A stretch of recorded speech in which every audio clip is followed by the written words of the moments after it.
It feels like somebody has your fucking head in a vice. All day, every day. In a vice by the addiction, by your own thoughts, by your own fucking pain. It's getting crushed every day. That's what it's like. I've traveled over 57,000 miles to more than 20 states to understand addiction and to create a series of art installations to decrease the stigma surrounding drug addiction. Hi, I'm Suzanne, and this is a preview of that resulting art series, The Empty Fix.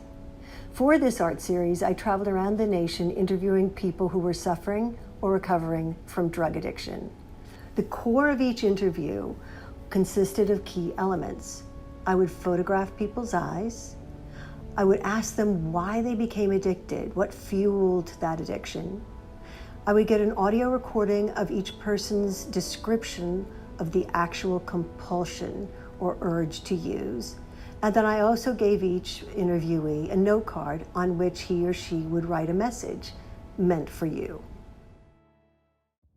Here are the first 5 Empty Fix installations. You will first see the people I interviewed when you have a chance to see my installation entitled Eyes. I've taken those photos of people's eyes, applied them to glass blocks with a resin process, and I'll present them submerged in fountains and reflecting pools because addiction is like drowning. We walk right past individuals who are slumped over on the sidewalk from addiction, but we've been socialized to never walk past someone who's drowning.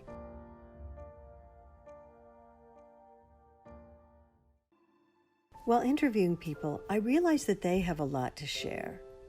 So I gave each interviewee a note card upon which to write a message. These messages are for you.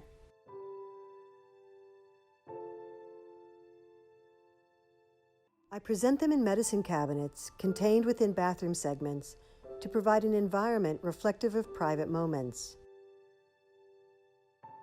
Cabinets contain typical bathroom items, providing some hint of the writer's life. Viewers can write their own messages anonymously for us to share on Empty Fix social media.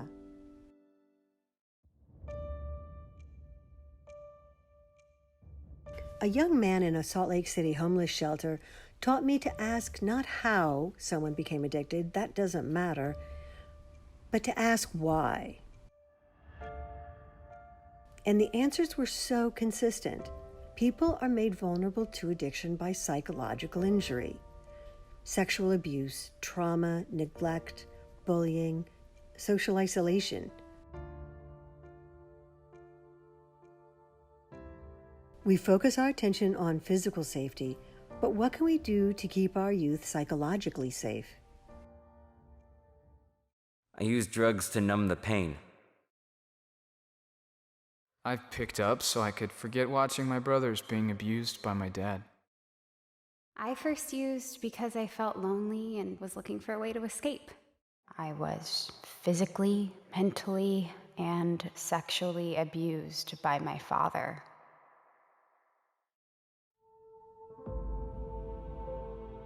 One of my first interviews was with a young woman at a tribal health center. She said, Suzanne, yes, it was my fault because I chose to try these drugs. But pretty quickly, the tables turned and the drugs began using me. That made perfect sense to me. So I began recording people describing the actual urge to use. I wanted people to understand that this is not a choice. Hard to describe if you've not experienced it. So compulsion to use every day it's strong. is the strongest thing you'll ever feel in your entire life. It's something that's, I think, very powerful. It's very, very powerful. Very powerful. At first, it started as a choice, and soon it becomes mandatory to get high. something I had to have. It has nothing to do with willpower. I chose to use you lose your choice. until I didn't. Until it's so compulsive. The drug abuse, so to speak, was really the drugs abusing me. At treatment centers, I was often warned not to refer to them as addicts. They are persons suffering from substance use disorder, I was told. But they go to NA meetings and introduce themselves by saying, "Hi, I'm John and I'm an addict." So it all made no sense to me. Why further stigmatize the word addict when most of us are, indeed, addicted to something?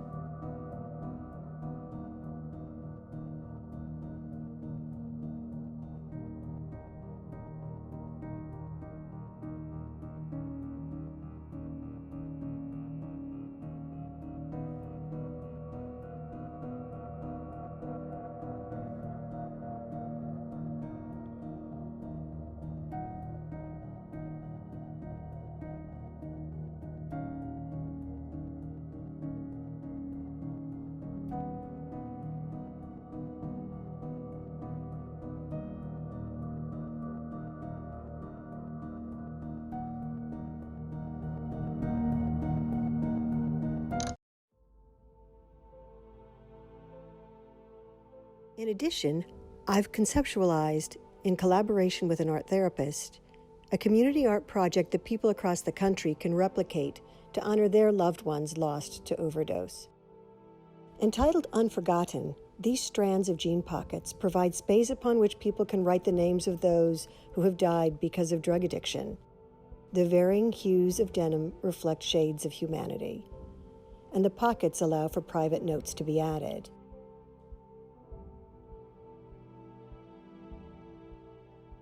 One last note. I'm currently creating the final art installation for the MT Fix project, one that addresses the hope of sobriety. Watch for that one. It'll be coming soon. I began this project to better understand drug addiction.